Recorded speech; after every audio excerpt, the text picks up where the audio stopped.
Liliana Petrova, Robin Meyer, bien entendu Jonas Ramus, qui est juste... venez vous installer. Et Lies Amadou, je crois que je l'ai vu aussi arriver avec Christophe Gay. Si, ça sert de l'autre côté. Alors on va rester... Peut-être qu'on va rester avec l'expérience en gare d'Austerlitz, on y était. Et donc, je vais laisser la parole dans un premier temps à Robin Meyer. On parle de toutes ces expériences. Vous avez la main, mon cher Robin. Il y a le PowerPoint, il y a la key et il y a le film. Qu'est-ce qui vous ferait plaisir? Le key, là? Si je fais ça. C'est pas bien? Ça sort comme aperçu. Faudrait pas dépasser.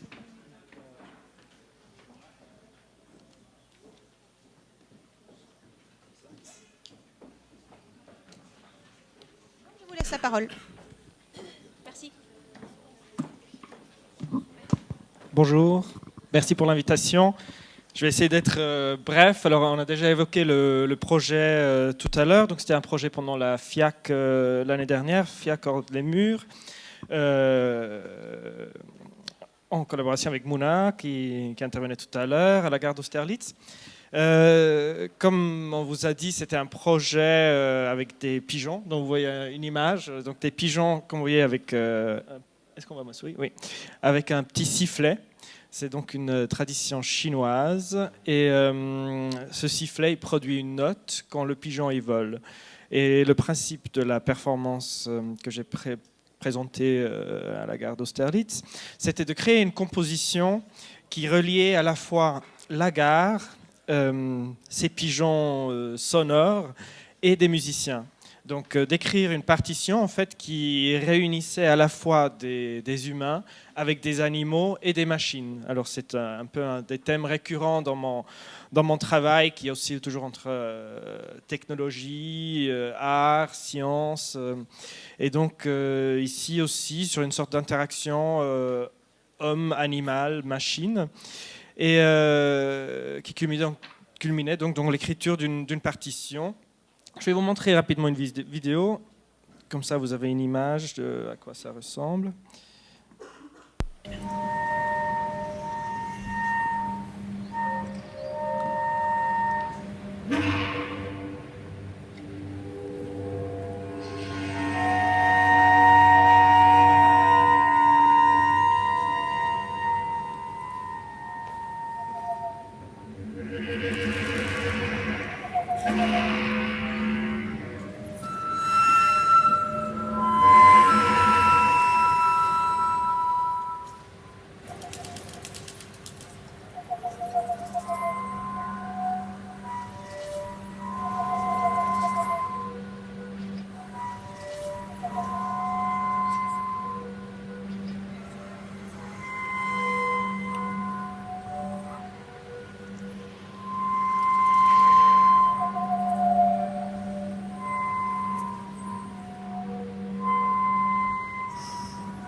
Voilà quelques mots sur la genèse de ce projet.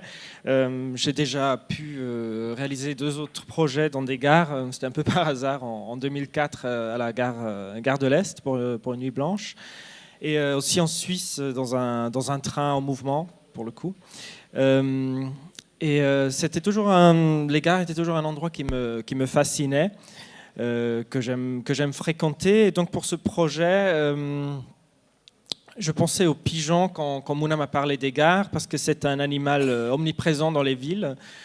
Souvent, on porte un regard assez négatif, c'est considéré comme une peste ou des rats volants, comme on aime dire. Et d'ailleurs, lors de la première rencontre avec Arts et Connexions, c'était un peu la réaction, c'était mais, ah oui, alors on dépense des milliers d'euros pour chasser les pigeons des gares, et là vous voulez nous en ramener des pigeons en plus, mais heureusement j'ai pu rapidement convaincre les partenaires de l'intérêt du projet. Et je voulais aussi changer le regard des visiteurs sur ces pigeons qui sont toujours là, mais qu'on regarde différemment. Et du coup aussi créer dans la gare quelque chose de surprenant, parce que ces oiseaux, ils sont là naturellement. Mais tout d'un coup, en leur donnant un rôle d'acteur et de musicien, on les transforme en quelque chose de poétique. Et du coup, on change le regard du voyageur sur l'animal et sur la gare et sur sa position, sa situation en fait, dans le transit. Dans ces espaces. J'ai passé beaucoup de temps dans la gare en amont pour l'écriture de la partition, donc j'ai enregistré des heures et des heures d'ambiance sonore que j'ai analysé après, que j'ai comparé avec des plannings que j'avais de la gare. Donc je peux vous montrer quelques... Oups, pardon, on arrête ça. Voilà. Alors partition, et notamment ça. Alors peut-être vous connaissez ça, c'est ce qu'on appelle, je crois, un GOV, un graphique d'occupation des voies. Ce que j'ai découvert là-bas, donc on ne voit pas très bien avec la résolution, mais on a horizontalement le temps et verticalement l'espace. Donc en fait, c'est les voies de la gare, et les traits et les numéros marquent les arrivées et les départs de train. Et curieusement, ça ressemble beaucoup à une partition musicale, et c'était une des bases pour l'écriture. Donc j'ai identifié dans ces dessins des moments dans la gare d'Austerlitz de silence, ou des moments un peu flottants, quand il n'y a pas de mouvement de train, ou juste l'arrivée d'un train qui crée une sorte d'îlot. Aussi, géographiquement, avec les voies, ça crée comme des murs en fait, qui bougent dans une galerie, l'arrivée et le départ d'un train. Donc l'espace, il change constamment. Ce que j'essaie de prendre en compte est donc d'écrire une partition qui s'intègre en fait à l'intérieur de cette grande partition de la gare, et de jouer en même temps avec quelque chose de totalement imprévisible que sont les pigeons. Donc il y avait aussi ce volet en fait de recherche et d'œuvres en gestation, parce que comme disait Darius tout à l'heure, l'espace changeait. On avait commencé d'abord pendant des répétitions sur les quais, comme c'était prévu. Après, on avait des problèmes avec les oiseaux qui sortaient pour la première fois dans une gare. C'était des pigeons d'élevage, donc qui étaient effrayés par les trains, par les voyageurs. Alors on a changé, on est allé dans un autre espace, on a essayé de jouer dans cet espace-là. Finalement, on est revenu sur les quais, mais effectivement, à chaque fois, on découvrait un autre aspect. On faisait évoluer aussi l'œuvre avec la gare, avec ce qui s'y passait, les travaux qui faisaient du bruit, donc du coup on changeait d'espace. Mais c'était aussi intéressant en fait d'un point de vue artistique de devoir s'adapter à des situations constamment changeantes, et qui faisaient aussi un peu partie du propos artistique, qui jouait aussi sur cette imprévisibilité de l'oiseau, et d'essayer d'intégrer ça à travers l'interaction avec les musiciens dans la structure quand même très figée, ou pas figée, mais très organisée de la gare. Donc beaucoup de temps dans les gares d'écoute, et puis d'essais avec les éducateurs d'oiseaux en amont. On a aussi pu installer des volières dans les espaces annexes de la gare. Donc il y avait une intégration en fait avec l'environnement ferroviaire qui était assez intéressant pour moi, et je pense aussi finalement pour les autres acteurs de la gare qui y travaillent. Donc on mentionnait tout à l'heure des agents SNCF qui venaient exprès écouter, qui en parlaient, qui au début se sont dit ah mais ça marche pas trop, on n'entend pas les sifflets. Donc j'étais assez content que tout le monde s'inquiétait du projet, ça montre aussi une implication. Et puis finalement des agents, il y avait même quelqu'un qui m'avait écrit un message sur Facebook, je crois, un agent de la SNCF, qui m'a dit qu'elle avait beaucoup aimé la performance, parce qu'elle est arrivée, et au moment où elle arrive, il y a un des pigeons qui s'est posé sur son épaule. C'était vraiment un bon moment. Donc voilà, sur ce, je laisse la parole aux autres, et je serai là pour vos questions. Merci beaucoup. Je vais tout de suite donner la parole à Liliana. On va pareil, mettre ensemble des expériences artistiques, esthétiques, et puis constituer l'échange après.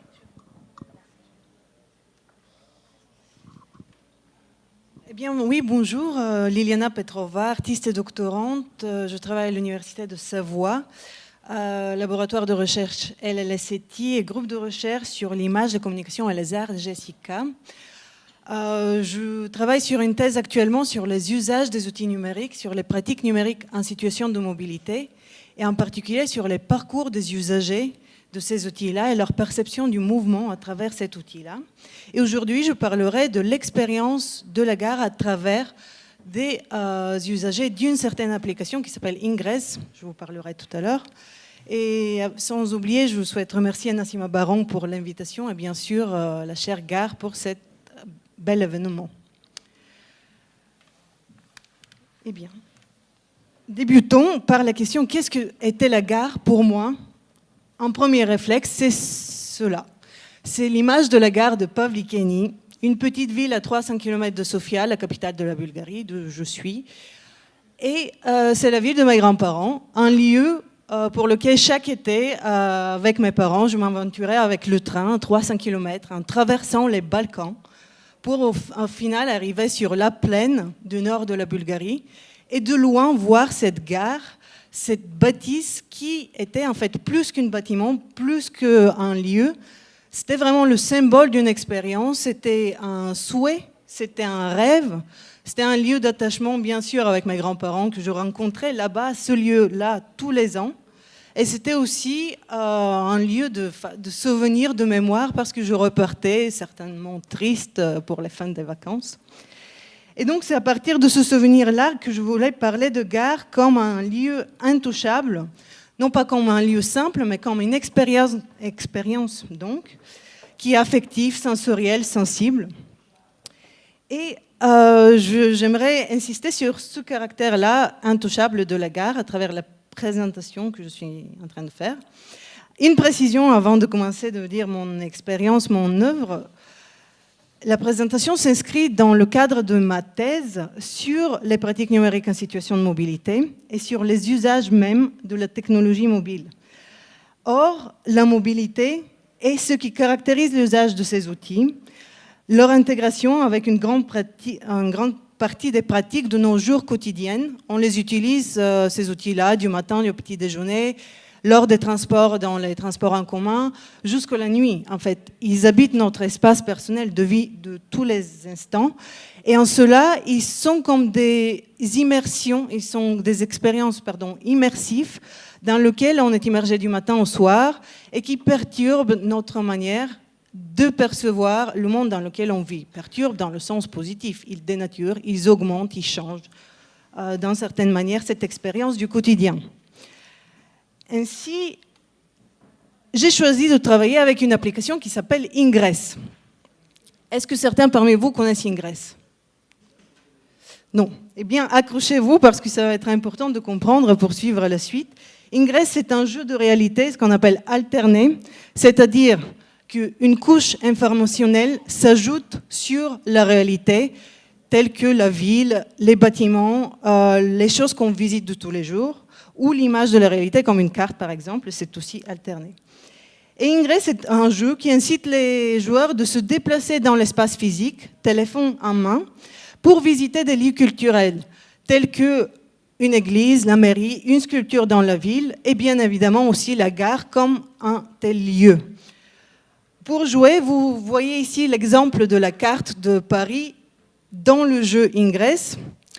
Il y a des points bleus et des points verts qui correspondent à des lieux d'intérêt et qui appartiennent à une des fractions des deux équipes, car dans le jeu, il y a deux équipes. Est-ce que jusqu'ici, vous me suivez?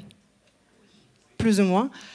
Donc, le but de chaque équipe, de chaque participant, c'est d'aller pour conquérir de plus en plus de territoires, de plus en plus de lieux pour sa fraction et de changer la couleur du bleu en vert ou de vert en bleu, respectivement. Et c'est ce qu'on voit sur notre téléphone quand on est en ville. À gauche, c'est justement la carte de la ville avec ses rues et en particulier un lieu qui peut être justement un lieu culturel. À droite, on peut voir, il y a une petite image à chaque fois qui décrit ce lieu même sur lequel on est. Ici, c'est la gare de l'Est qui appartient à la fraction bleue, car elle est représentée avec des traits bleus et une thématique ambiance bleue. Donc, j'ai fait une rapide classification de tout ce qui existe comme gare dans le jeu, pas de tout, parce que toute ville presque est représentée dans le jeu, mais il y a des différents exemples. La gare comme un point de vue sur la ville, la gare avec ses multiples endroits autour d'elle, parce que des fois il y a plus qu'un lieu d'intérêt dans une gare, donc la gare comme parcours, comme un lieu de patrimoine, un lieu culturel. Des détails de la gare aussi font partie des points d'intérêt du jeu. Même les rails, si on peut voir ici, la gare de distance ou les rails de la gare, ou des toutes petites gares, bien sûr, comme votre question de tout à l'heure. Bref, il y en a une grande quantité de points d'intérêt dans les gares que les joueurs s'approprient à travers leur pratique du jeu. Donc, c'est une expérience parallèle. J'ai décidé de travailler sur cette question-là expressément en arrivant du sud, en montant avec le TGV du sud vers Lyon. J'ai dû faire une correspondance à la gare de Aix et à ce moment-là, j'avais 1 heure d'attente. Qu'est-ce que j'ai fait? J'ai joué à Ingress parce que la gare d'Aix, de TGV d'Aix en Provence, est ce qu'on appelle un portail, donc un point d'intérêt dans le jeu. J'ai écrit à la personne, on peut discuter avec les autres joueurs là à travers ce petit écran, j'ai écrit à la personne qui était la propriétaire de ce portail, de ce lien d'intérêt. Je lui ai dit, comment ça se fait, est-ce que tu voyages? Il me répond, non, je suis local, mais toi, c'est sûr que tu voyages. J'ai dû demander pourquoi es-tu si sûr? Et cette personne m'a répondu juste que la gare TGV est useless et on est plutôt actif sur le bac d'Aix ou Marseille que sur la capture de portails perdus au milieu de rien. C'est-à-dire que la gare, qui n'était pas dans le centre de la ville, n'était pas intéressante pour les joueurs.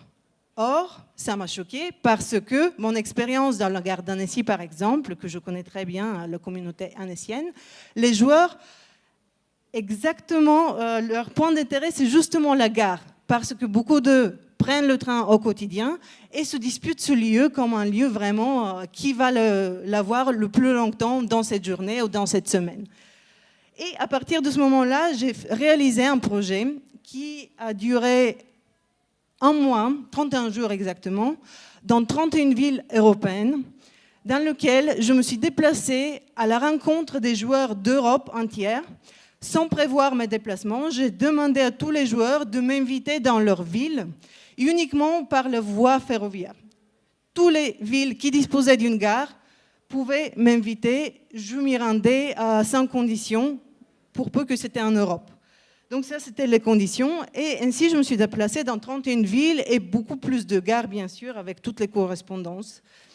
Et je vais vous partager juste quelques expériences, quelques observations, assez rapidement. La première, c'est arrivé très vite, le premier jour à Besançon. Qu'est-ce qui s'est passé? Eh bien, le joueur que j'ai rencontré dans la journée m'a demandé de me rendre à la gare. Bien sûr, il savait que je vais passer à travers la gare. Il m'a demandé de lui laisser un petit souvenir.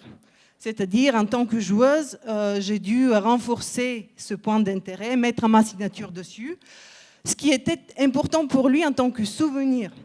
Donc cette gare, pour ce joueur-là, de cette application particulière, était plus qu'une gare, était un lieu de souvenir, bien sûr, qu'on pouvait réfléchir en termes de temps, de distance, de contexte sensoriel, dans lequel s'inscrivent des éléments de la communication, de l'ordre de l'échange de la parole, des gestes. C'est ce que j'ai fait de l'inscription de mon propre nom sur cette gare, de manière virtuelle, hein, bien sûr. Donc ça, c'est le premier exemple. Le deuxième, c'est la gare c'est plusieurs gares, mais c'est le même contexte. J'ai été demandé par les joueurs de me rendre à Oulu, Finlande, à Kimi, Finlande, et à Luleå, Suède. Ce sont des villes, si vous voyez, j'ai oublié de mettre une carte, mais vraiment sur toute la côte de la péninsule nordique. Vraiment, ça fait le tour du presqu'île, je ne sais pas comment on a fait, oui. Et ça a fait plus que 2000 km de voyage uniquement pour signer ces gares. C'est un vrai parcours que les joueurs m'ont demandé de réaliser Pourquoi? Parce que pour eux, c'était important que dans le trajet de train qui passe uniquement, qui détourne comme ça à la mer, ils puissent jouer, même sans descendre dans cette petite gare, mais qu'ils puissent s'appartenir cette gare lors de leur voyage. Donc je trouvais ça intéressant pour penser la gare, justement, c'était ma question, non pas comme un lieu, mais vraiment comme un parcours, comme un lien entre une multitude de lieux. Une troisième et dernière expérience, mais je peux en citer tant d'autres si on peut échanger après. Ça, c'est la gare de Lucerne, en Suisse. Le rendez-vous avec les joueurs m'a été donné à 6 heures du matin. Il y en avait 4 joueurs qui se rencontrent tous les matins devant la gare et réalisent avec leur téléphone un parcours. On peut le voir, là on va partir de la gare, on va faire à peu près pas un si petit parcours, un grand parcours d'1 heure et demie. Et on se retrouve, enfin on finit tous ensemble à la gare pour se séparer. Chacun prend le train vers sa destination de travail. Ça, c'est une photo avec les joueurs, justement. Mais qu'est-ce qui se passe? C'est dans leur quotidien. La gare est certes un lieu de passage et d'utilitaire, mais aussi elle est dans le cadre d'un contexte qui peut être parcouru, qui peut être comme un petit village, comme vous l'avez signalé tout à l'heure, qui peut être vu comme aussi une balade, un jardin, une sorte de parcours d'initiation de plein d'activités artistiques ou autres.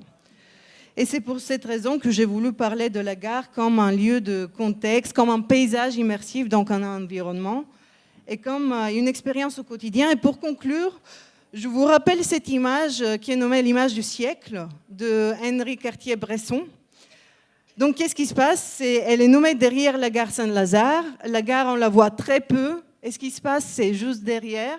C'est une personne en mouvement, mais qui est en suspens, qui ne touche même pas le sol, probablement parce que justement la gare ne peut pas être touchée de manière très concrète et fixe et stable, mais elle est au-delà de ça, elle est comme une image, elle est intouchable, elle est comme un paysage, elle se situe toujours à distance, elle construit toujours un environnement, et c'est en cela peut-être qu'elle sera intéressante pour le futur. Voilà mes réflexions, merci beaucoup. Merci Liliana, on enchaîne. Je vais laisser la parole je laisse la parole à Jonas Ramus, donc, qui a une autre expérience de gare et d'art. Bonjour. Ouais, alors, je vais faire ça. La clé, est-ce que vous me l'avez pas donnée encore? Non, c'est carte SD. Faudra peut-être le copier quand même. Non? D'accord.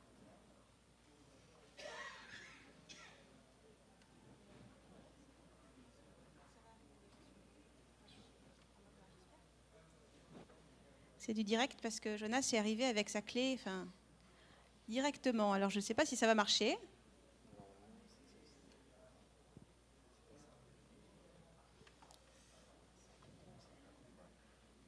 Ou tu démarres comme ça? Bah. Ah voilà, c'est Nonem, je l'ai vu. Je l'ai vu Nonem tout à l'heure. Je vais peut-être pas faire ça. S'il arrive sur le bureau, c'est bien. Mais j'ai vu Nonem tout à l'heure. Démarre quand même, parce que...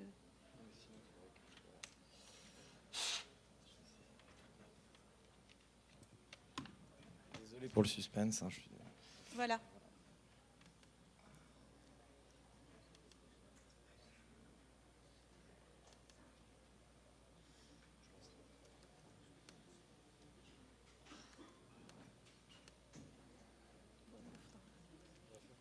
Et après, c'est aperçu simplement?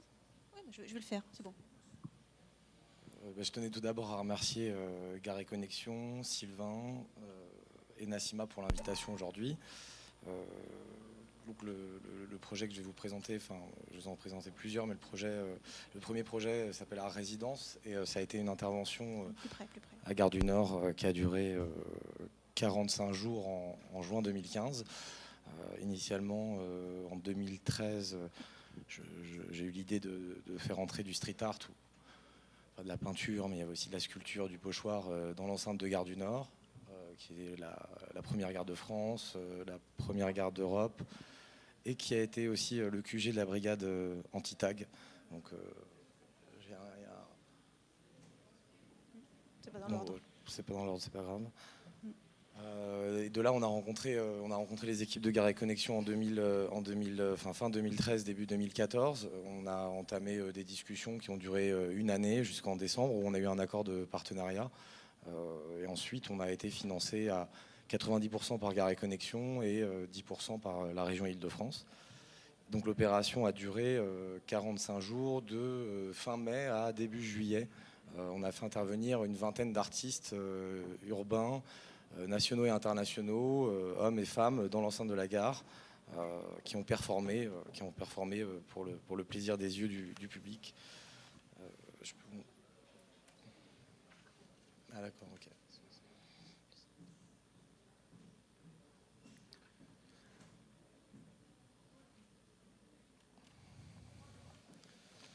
L'idée était c'est une gare qui est cosmopolite, il y a 775 000 voyageurs jour qui la traversent. L'idée était la thématique était celle des visages de la gare. Alors, en termes de curation, on a rencontré pas mal de contraintes parce que les espaces ont énormément bougé. Nous, c'était notre première opération, donc les artistes, tout aurait pu lâcher à la dernière minute. C'est comme ça que ça fonctionne. Mais finalement, l'opération s'est faite. Là, on voit une opération à Saint-Denis, Stade de France. En fait, on vient d'intervenir avec deux artistes, Jamel. Je peux pas l'arrêter le diaporama en fait. C'est pas grave. Ouais, sinon on va faire un quart du Nord, ça sera mieux. Sinon, voilà, en gros, l'opération a été inaugurée avec la ministre Fleur Pellerin le 15 juin. Là, on est sur la voie 36 qui a donné le nom au collectif. C'est la voie qui nous emmenait, qui nous ramène pour une partie des membres du collectif chez nos parents en banlieue dans le 95. Et c'est dans cette gare que j'ai eu cette idée de faire entrer du street art. Donc ça nous a semblé symboliquement assez fort que de pouvoir s'inspirer du lieu pour nous nommer. Donc là, l'idée étant de travailler sur les visages, on a un travail au pochoir d'une artiste espagnole qui s'appelle Bitoy, qui a représenté les femmes du monde au niveau du passage ligne 4, ligne 5. Ce qui a été assez extraordinaire pendant l'opération, c'est que, personnellement, en tout cas à la gare, je la vois pas du tout en exclusion de la ville. Elle est partie prenante de la ville. C'est son poumon et son cœur. En tout cas, elle est habitée par les hommes qui la traversent. Et c'est nous-mêmes qui la nommons gare et qui la pratiquons. C'est à mon sens un espace public fort et qui est traversé par une telle quantité de personnes qu'y amener de l'art, c'est la possibilité de rendre l'art accessible au plus grand nombre. Et en soi, l'art dans l'espace public, c'est pas une chose nouvelle. À mon sens, le street art, c'est peut-être un mot qui est galvaudé, art contemporain aussi. C'est des peintres, ils travaillent en atelier, ils travaillent aussi dans la rue et ils ont une envie de dialoguer avec un public de manière plus large. Mais si on observe les statues aux Tuileries, c'est aussi du street art, si on veut, c'est de l'art dans l'espace public. Donc cette idée était de aussi amener une certaine bienveillance. Je crois qu'on doit être dans un siècle où on doit être un peu responsable et exemplaire, et c'était important de mettre ces visages-là qu'on ne montre pas assez souvent dans ce lieu qui, pour le coup, traduit la richesse de notre diversité.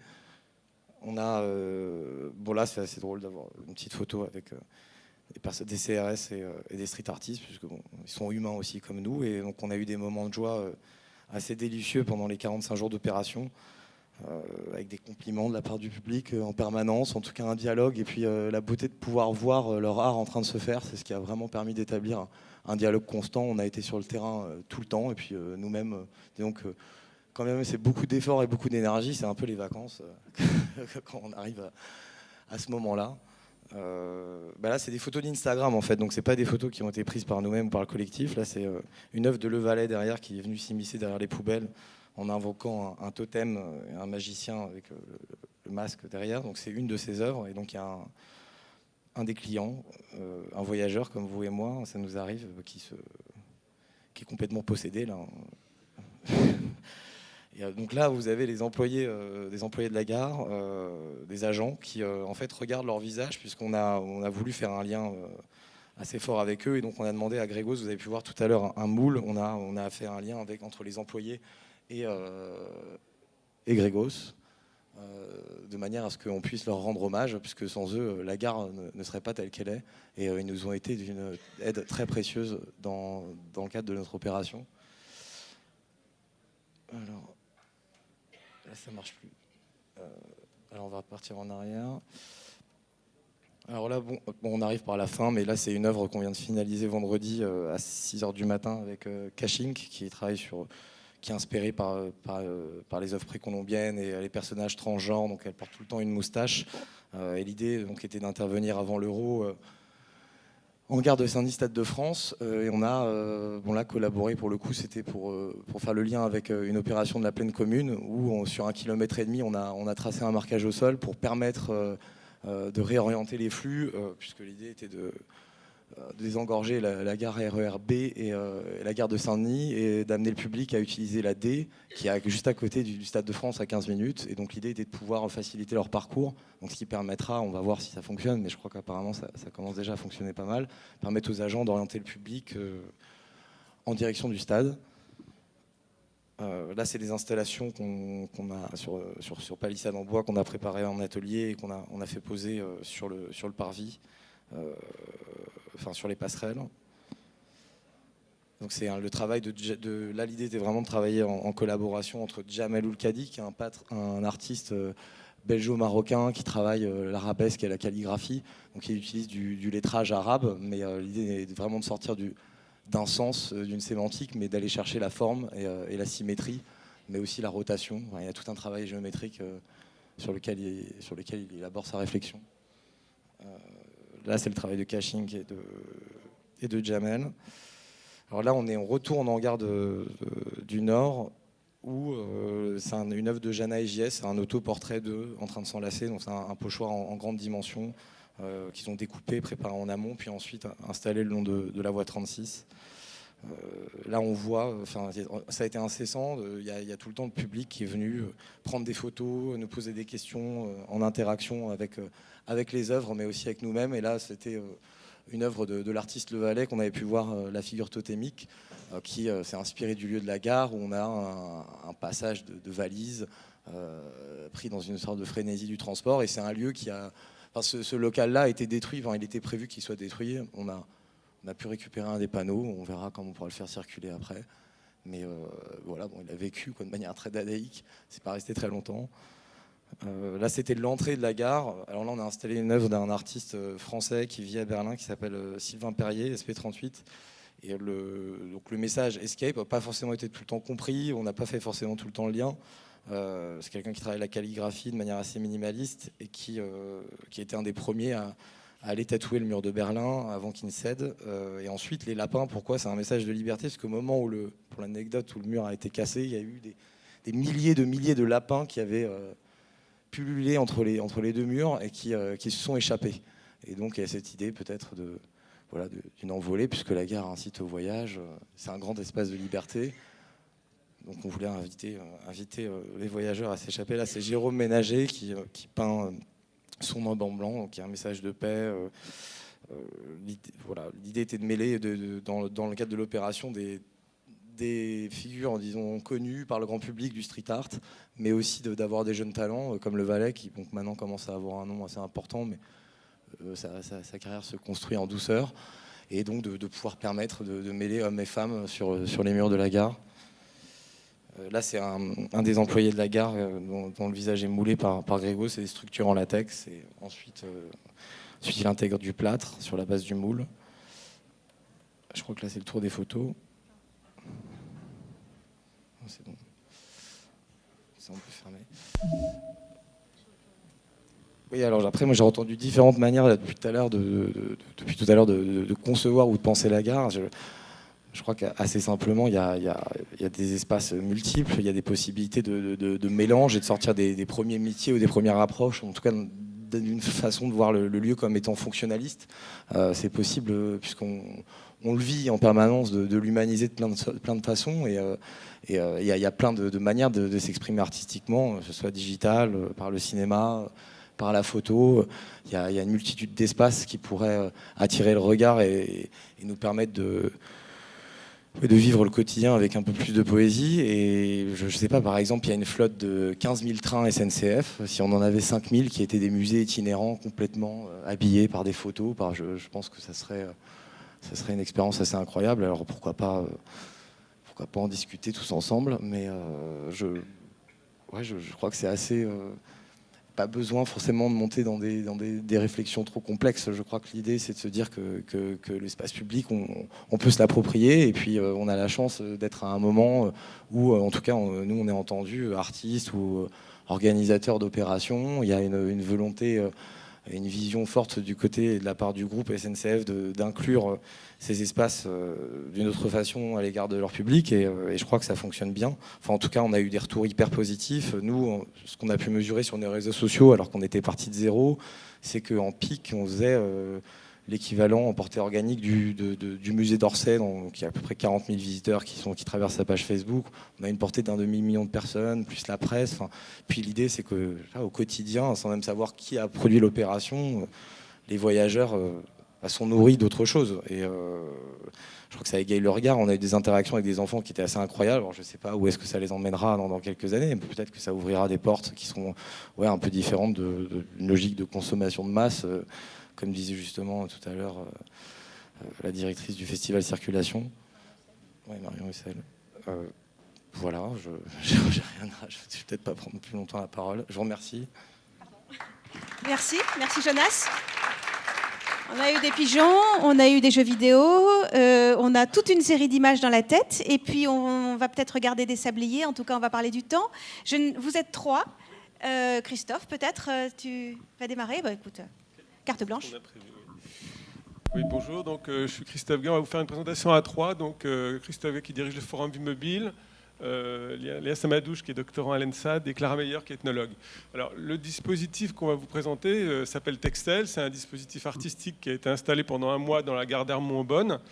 Mais peut-être avant que Lies vous présente le dispositif et que Clara vous présente le dispositif d'évaluation qu'on a mis en place sur cette opération, quelques mots sur le Forum Vie Mobile et pourquoi on s'est lancé dans cette installation artistique Texel. Donc, pour ceux qui ne le connaîtraient pas, le Forum Vie Mobile, c'est un think tank de la mobilité qui est soutenu par SNCF. Et notre objectif, en fait, c'est de préparer la transition mobilitaire vers des vies mobiles désirées et soutenables. Alors effectivement, la mobilité a pris une place centrale dans nos existences, en particulier grâce à la vitesse, qui fait qu'aujourd'hui, nos modes de vie sont explosés, dispersés spatialement sur des territoires. C'est encore intensifié aujourd'hui par les TIC, qui contribuent finalement à, d'une certaine manière, disperser temporellement nos vies, au gré des fuseaux horaires parfois. Et en tous les cas, ça conduit à considérer la question de la mobilité comme une question absolument centrale dans nos existences, à la fois une source de liberté indéniable. Se déplacer, c'est une sorte de droit des droits, comme disait François Hacher, permet d'accès au travail, aux loisirs, à la culture. Mais c'est aussi potentiellement une source de fatigue, d'aliénation, comme on le voit de plus en plus.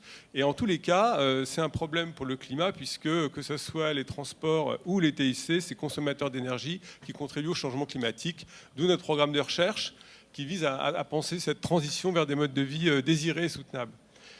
Donc le programme du forum, depuis l'origine, s'appuie sur la recherche, les réseaux de chercheurs internationaux qui travaillent sur les questions de mobilité. Donc on travaille en France et dans de nombreux pays, mais aussi avec des praticiens et également avec des artistes. Depuis le début du forum, il y a eu cette idée qu'il y avait des collaborations art-sciences qui étaient intéressantes à monter, parce que nous croyons que l'art est un dispositif d'investigation du réel qui permet, à côté des dispositifs classiques en sciences sociales, d'essayer de rendre compte du réel et de contribuer à le décoder, et en particulier décoder nos vies mobiles. Et d'autre part, parce que l'art, c'est également, quelle que soit la discipline artistique, littérature, photo, vidéo, bande dessinée, ce sont des moyens aussi de partager, de rendre compte d'une manière parfois plus sensible des résultats d'une recherche qui, dans leur forme la plus académique, sont parfois difficiles à partager avec le public. C'est dans ce cadre-là que nous avons pris rendez-vous avec l'ENSAD, l'École nationale supérieure d'art décoratif, qui mène une expérience très intéressante depuis 2012 avec l'École normale supérieure. Ils développent une recherche qui vise à associer justement art et sciences sociales, et sciences même dures parfois. Donc nous les avons rencontrés, nous avons échangé avec eux sur notre programme de recherche, sur leur propre recherche. Et c'est ainsi qu'est né l'intérêt de travailler sur un dispositif artistique qui travaille sur la question du temps. Alors eux nous ont proposé ça à partir des réflexions de Paul Virilio sur la question de profondeur du temps. Nous-mêmes, on était tout à fait à l'époque pénétrés par la réflexion d'Armund Rosas sur l'accélération. Ces deux chercheurs, ces deux penseurs conduisant tous les deux à mettre l'accent sur la dimension temporelle dans la transformation de nos modes de vie par rapport à la dimension spatiale. Et depuis, nous avons eu les résultats d'une grande enquête que nous avons conduite dans 6 pays industrialisés qui montre qu'aujourd'hui, à 80%, 82% en France, les gens aspirent à décélérer et à diminuer la vitesse de leur rythme de vie. Et donc, nous avons, je crois, fait un choix intéressant qui était donc de travailler sur Texel. Texel étant un dispositif artistique que va vous présenter Lies et qui est destiné à intervenir justement sur le rythme et la perception du temps chez les voyageurs qui traversent une gare. Alors, et à quelque part à provoquer un phénomène de suspension du temps et une dimension de réflexivité finalement sur leur parcours quotidien. Alors, on a choisi d'installer ce dispositif dans une gare du quotidien, dans une gare francilienne, dans une gare importante d'ailleurs, la gare d'Hermont-Aubonne. Il y a 32 000 voyageurs qui circulent dans cette gare, qui est traversée par trois lignes de train. Et qui, par ailleurs, il se trouve, un hasard en quelque sorte, une gare laboratoire SNCF transilien, où sont expérimentés des dispositifs de services innovants. On a reçu un très bon accueil de Céline Sibert et de ses équipes qui dirigent cette ligne et cette gare, et ça nous a permis donc de mener à bien l'expérimentation. Cette expérimentation, nous avons voulu qu'elle puisse donner lieu à une évaluation, puisque nous sommes un think tank de la mobilité avec une ambition scientifique forte. Nous avons donc souhaité qu'elle soit évaluée par une équipe de chercheurs, à la fois d'un point de vue quantitatif et qualitatif. Et les premiers résultats de cette évaluation, qui est encore en cours, seront présentés par Claire Meyer. Mais là, je cède tout de suite la parole à Lies pour qu'il vous présente le dispositif Texel. Merci Christophe, bonjour à tous. Je me présente, Lies Amadou, je suis en effet étudiant-chercheur entre l'École normale supérieure et les arts décoratifs de Paris. À l'ENS, avec le département de sciences cognitives, c'est l'un des départements les plus financés du monde, vous savez, grâce à toutes les enquêtes qui permettent sur le neuromarketing, la compréhension du cerveau humain, c'est très intéressant de bosser avec eux, de travailler avec eux dans cette configuration-là. Et moi, je m'occupe très spécifiquement dans ma thèse d'essayer de créer des dispositifs qui créent une modification de la perception du temps chez le spectateur. C'est-à-dire que je crée des dispositifs, d'ailleurs je vais lancer la vidéo, je crée des dispositifs qui sont des dispositifs non invasifs et qui happent le spectateur et qui l'emmènent à un ralentissement de son rythme, un ralentissement par différents principes qui sont liés à l'hypnose et à la motivation. Ah, je ne sais pas si vous voyez bien. Je vais essayer de vous expliquer ce qu'est formellement un Texel. Donc c'est un ensemble de sabliers qui sont tout d'abord à l'horizontale quand il n'y a pas d'interaction. Et dès qu'une personne va commencer à se mettre en face, ils vont se mettre progressivement à la verticale. Le degré de verticalité du sablier va être fonction de la proximité du spectateur. Donc là, s'il y a quelqu'un devant, comme le caméraman par exemple, il va être complètement à la verticale. Et si à chaque fois que vous aurez quelqu'un qui passe à une distance plus ou moins grande, vous allez avoir une espèce d'onde sinusoïde qui va être en fait le reflet, ce que nous on considère un peu je dis nous parce que c'est quelque chose qu'on a fait en binôme avec un autre artiste qui s'appelle Yanis Lallemand, qui lui aussi est doctorant. Et donc ce que nous on va considérer comme étant le reflet temporel sur cette ligne, c'est vraiment vous voyez là je m'en vais du cadre et vous avez cette espèce d'onde sinusoïde qui vient vers moi. Donc on a travaillé avec le Forum Vie Mobile justement dans cette idée qu'ils avaient de la contraction de la profondeur de temps et du concept d'accélérationnisme. Très simplement, notre perception du concept, c'était le fait que de nos jours, on se déplace comme on se téléporte. C'est-à-dire qu'on a une téléportation avec une durée plus ou moins lente, mais on va d'un point A, on rentre dans son téléphone portable, dans son livre ou dans son carnet, et on sort dans un autre espace à un temps B. Donc c'est vraiment ce qu'on appelle une espèce de téléportation. Ce qu'on voulait, c'était donner une forme de granularité au temps qui s'écoule et donc ralentir les flux qui en gare systématisent un peu le rapport à l'espace. Et donc là vous avez le dispositif unique. Dans notre proposition, l'idée c'était de faire une proposition modulaire qui puisse être matriciable et qui puisse faire des murs comme des murs de pixels. Et c'est pour ça que ça s'appelle Texel, parce que c'est la contraction de temps et de pixels, comme une espèce d'élément élémentaire temps. Parce que ce qui se passe, évidemment, c'est que à la base, le sablier est à l'horizontale, et là, d'un point de vue strictement formel, quand vous êtes en face, vous avez un point, un rond blanc. Et plus il va y avoir d'interaction en face de ce sablier, plus le sablier va s'écouler, et plus la quantité de blanc dans ce sablier va se réduire. Et donc vous aurez potentiellement, formellement devant vous, une espèce de visualisation du temps écoulé et du nombre de passages qui ont été effectués, et notamment de l'endroit où il y a eu le plus d'interaction. Vous allez peut-être mieux vous en rendre compte dans la deuxième vidéo, parce que c'est un projet qu'on a mené en 2 phases. Une première phase qui a été une phase d'expérimentation, à l'ENSAD Lab, qui est un laboratoire de recherche qui est rattaché à l'ENSAD, auquel je suis moi aussi rattaché, et Yannis Salman également. Là, vous avez Colin Bouvry, qui est un des techniciens qui a travaillé sur le projet pour la partie programmation. Moi et Yannis avons travaillé sur évidemment toute la conception en termes de concept, et ensuite la partie électromécanique, et toute la partie logicielle, qui est vraiment une partie très poussée, a été faite par 2 autres ingénieurs qui ont été employés sur le projet, Colin Bouvry et Didier Bouchon, pour les citer. Donc là, vous pouvez le voir en train de se déplacer, et vous avez en effet cette espèce d'amplitude qui était aussi une façon symbolique de contracter toutes les dernières théories qu'il y a sur la physique par rapport au temps. C'est-à-dire, là, vous avez une ligne, mais ça pourrait être une boucle, et ça pourrait être aussi perçu comme un espace gravitationnel qui se déforme dû à la présence du spectateur en face de l'installation. Ça, c'est Yannis Salman, l'autre artiste, le binôme avec qui j'ai réalisé le projet. Donc vous pouvez voir qu'il y a une espèce d'amplitude d'interaction autour du spectateur qui y passe. Et donc dans cette première phase d'expérimentation, on a aussi créé des scénarios d'interaction qui étaient des scénarios qui étaient fonction du nombre de personnes qui allaient venir interagir devant l'installation, parce qu'il y a quand même 35 000 personnes qui passent par jour, avec des moments de rush, des moments de pointe, ce qui fait qu'on devait vraiment, autant que faire se puisse, envisager à l'avance les types d'interactions qu'il allait avoir. Après, de manière plus concrète, nous c'était très empirique, et on a une équipe de chercheurs qui monte à 20 ou 30 chercheurs maximum, ce qui fait qu'on n'a jamais pu avoir 100 personnes devant l'installation en amont. Mais, et ça, je vais laisser la parole à Clara. Je pense qu'en termes de réception du public, c'était assez cohérent par rapport à nos propres attentes, et symboliques, et en termes d'interaction, c'est-à-dire que voir des petits enfants jouer devant, courir, danser et essayer d'éprouver l'œuvre en attendant le plus longtemps possible que le sablier s'écoule totalement, c'était assez sympathique. Merci pour votre attention.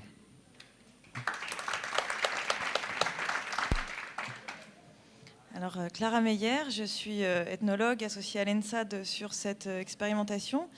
Et avec une chercheuse en ergonomie, Anne Bassiono, et une anthropologue de l'ENSAD, Francesca Cozzolino, nous sommes allés à la rencontre de l'œuvre et des voyageurs en gare d'Ermont-en-Bonne.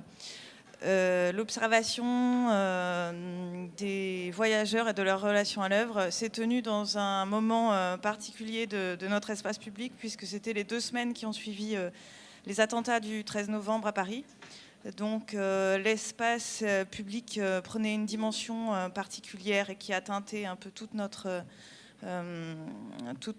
nos observations. Disons que même si l'espace public n'était pas, l'espace de transport n'était pas directement visé dans ces attentats, il y avait quand même une peur latente qui régnait au sein des transports, parce que d'anciens attentats comme ceux de 95 restent quand même présents en mémoire. Et donc le fait qu'il y ait cette œuvre qui soit exposée au sein d'une gare de banlieue a vraiment permis d'ouvrir un espace paisible et de relaxation au sein des voyages quotidiens des voyageurs. Donc cette enquête était une enquête ethnographique. Donc nous avons fait des sessions d'observation d'environ 4 heures tous les jours pendant 2 semaines, à différents horaires de la journée, que ce soit pendant les heures de pointe, les heures creuses, en semaine ou le week-end. Et à ces observations se sont ajoutés des entretiens avec les voyageurs, donc qui allaient de 30 secondes pour les plus brefs à 20 minutes, voire 30 minutes pour les plus longs. Et à cette enquête ethnographique s'est également ajoutée une étude quantitative de comptage du nombre de voyageurs passant devant l'œuvre, comptage par captation vidéo et en utilisant également les capteurs de mouvement des œuvres elles-mêmes. Donc les œuvres ont elles-mêmes permis de compter les voyageurs qui passaient devant elles. Et donc on a pu observer la façon dont les voyageurs venaient à l'œuvre et se l'appropriaient petit à petit. Au moment des heures de pointe, notamment la première relation à l'œuvre est juste le bref coup d'œil. Donc on l'a vu par exemple pour le module linéaire qui était installé dans un couloir, les gens passaient de façon parallèle. Et la première relation, voilà, c'est juste détourner la tête, le premier coup d'œil, ou bien décaler son corps pour à peu près 30% des voyageurs sur un flux pendant les heures de pointe. Et ce qu'on a pu observer petit à petit, c'est que ce type de coup d'œil pouvait être juste la première prise d'information vers une découverte de l'œuvre qui viendra à d'autres moments du voyage de la personne, avec notamment une grande différence entre les voyages du matin et les voyages du soir, de retour, où les gens prennent davantage le temps d'expérimenter l'œuvre, de jouer avec elle. Donc voilà, on a pu observer toutes ces gradations d'appropriation et au cours des entretiens, nous avons pu voir la façon dont effectivement la présence de cette œuvre permettait de vivre différemment le temps de mobilité qu'ils étaient en train de vivre et par l'arrêt de leur corps face à l'œuvre, une réflexion qui était apportée sur, en miroir, le stress, l'accélération de la marche dans ces types de couleurs de correspondance. Voilà, et un autre phénomène absolument important que nous avons pu observer aussi, c'est un phénomène d'agrégation ou de rapprochement des corps autour de cette œuvre. C'est-à-dire que dans un premier temps, si les personnes sont peu nombreuses, quand elles s'approchent, elles restent à une certaine distance.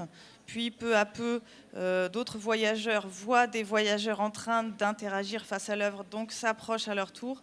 Et donc il y a comme ça un rapprochement, non pas contraint comme à l'intérieur des transports, mais un rapprochement volontaire des voyageurs les uns avec les autres, jusqu'à certaines interrogations entre eux, des amorces de dialogue.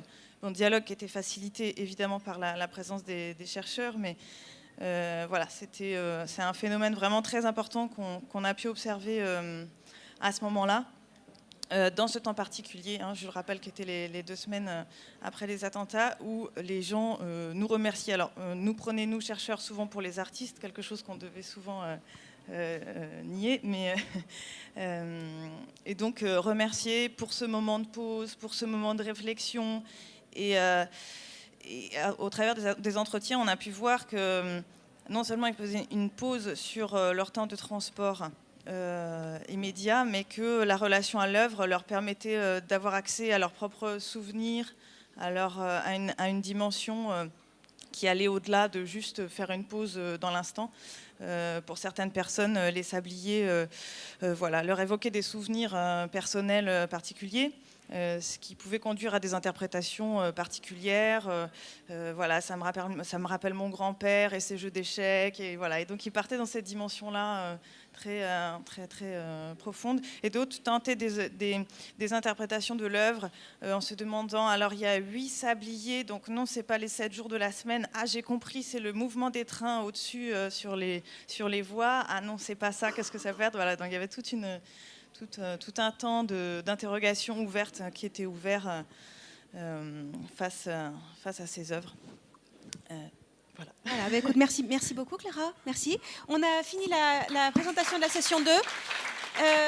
Vous avez peut-être quelques questions, vous avez peut-être très faim, le buffet nous attend, mais quelques questions peut-être pour tous ces artistes qui vous montrent vraiment une une diversité d'approches assez extraordinaire.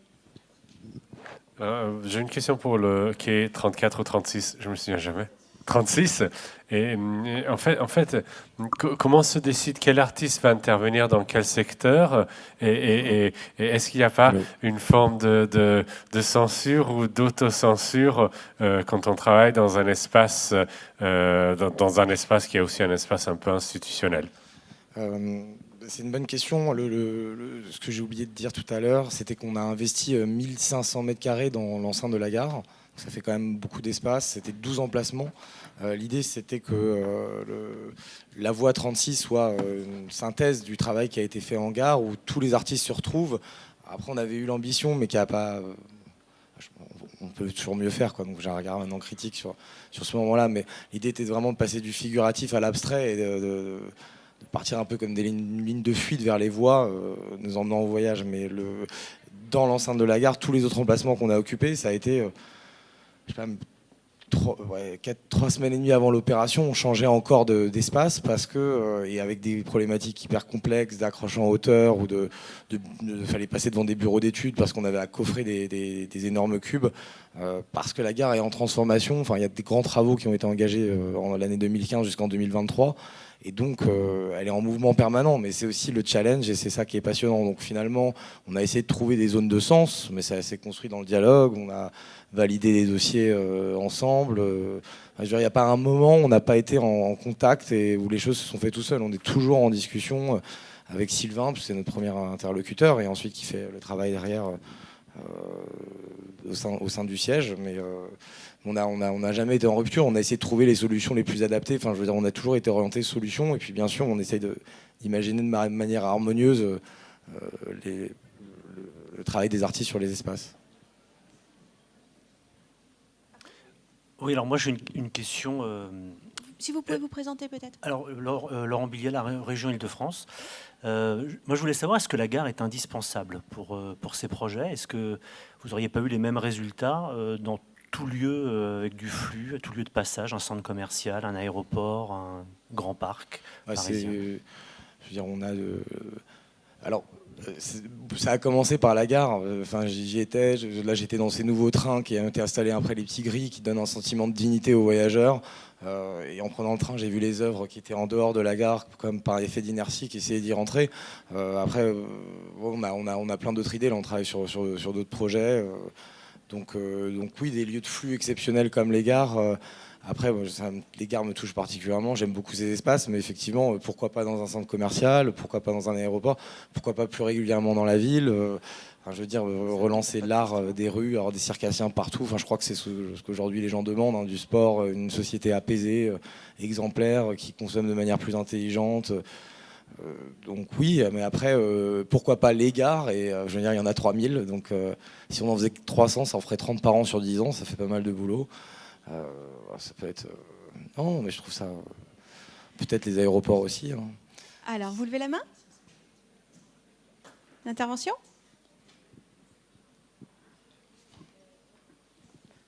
Question?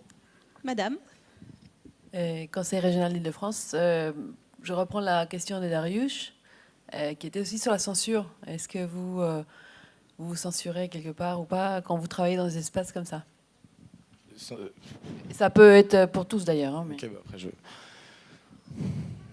après censurer...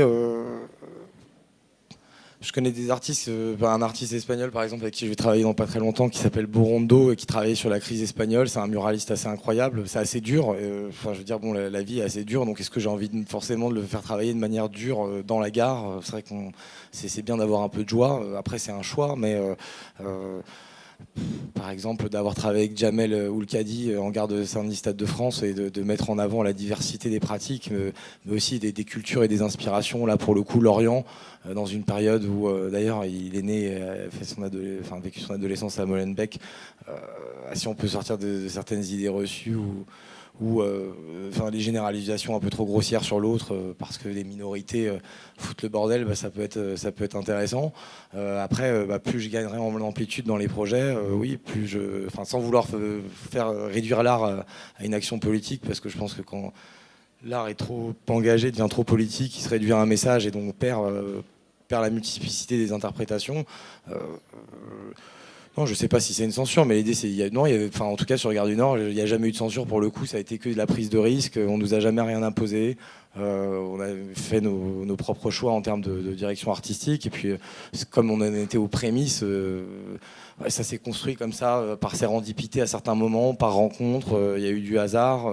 On a essayé d'établir le maximum de dialogue, mais il n'y a jamais eu de censure du quelconque côté. On a toujours dialogué, ça a toujours été hyper ouvert. Et je crois que la SNCF, en tout cas Gare Connexion, est loin d'être dans la censure dans les actions qu'ils entreprennent, en tout cas. Enfin, de mon point de vue, quoi. Bien. Ouais, je pense qu'il y a quand même un grand nombre de contraintes dans les gares et dans les espaces publics en général. Comme disait Darius tout à l'heure, on peut choisir d'aller dans une galerie voir une exposition. Dans une gare, on n'a pas vraiment ce choix-là.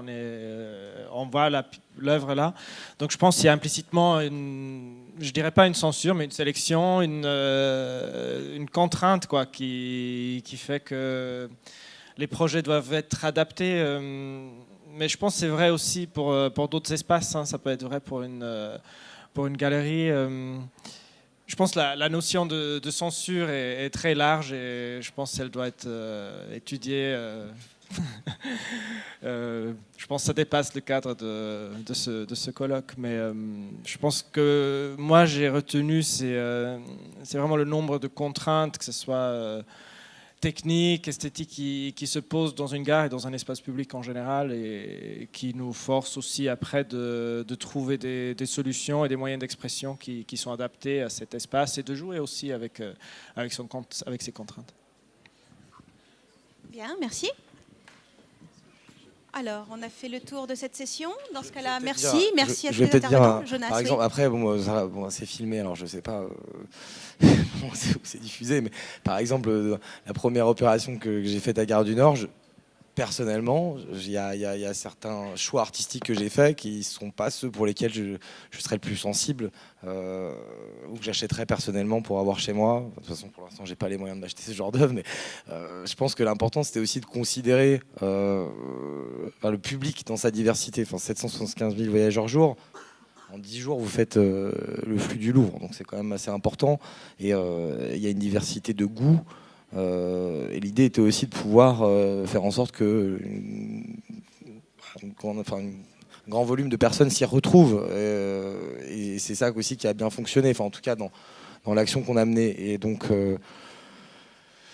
c'est vrai que c'est important, comme tu disais, de penser qu'on est dans un espace public et que c'est une question de sélection ou de choix. Après, effectivement, la censure, c'est une approche particulière où on est freiné dans les messages qu'on souhaite porter, mais c'était une superbe expérience en tout cas à renouveler. Très bien, on se retrouve à 13h40.